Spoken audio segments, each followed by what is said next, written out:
В един от първите два мача от втория ден на битката за Варна, отбора на Massive Attack надига категорично момчета от Супернова с 1-5.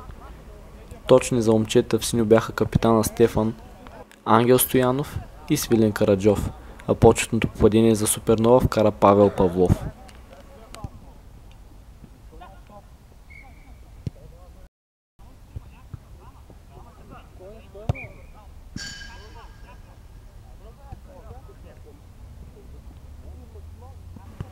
В другата среща от група D, No Name надигра трудно с 6-4 ФК Калифорния.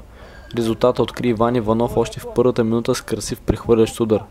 Футболистите на Борис Томов водеха комфортно с 5-1, но бяха близо до това да изтърват трите точки.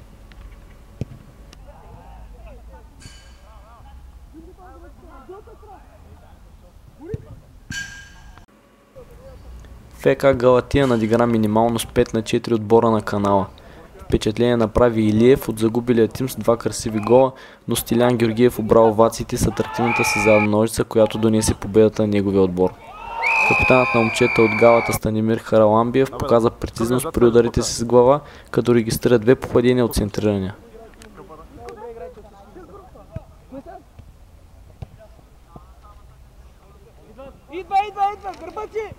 В другата среща от група В, момчетата от ФК Явор загубиха с 15-3 от Палавите, а Кристиян изравни головия рекорд на Тодор от тима на Драконите.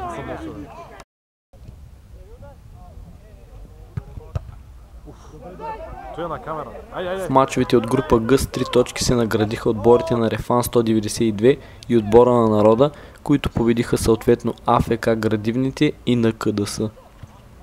Опа!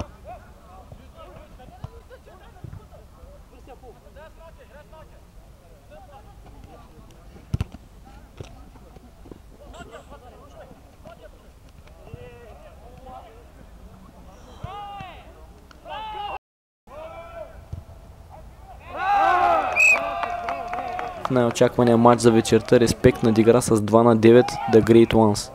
Въпреки голямата разлика, можем да кажем, че матчът бе оспорван до средата на втората част. В другия матч от група Е машините победиха с 7-2 Brotherhood в най-грубия матч в битката за Варна до този момент.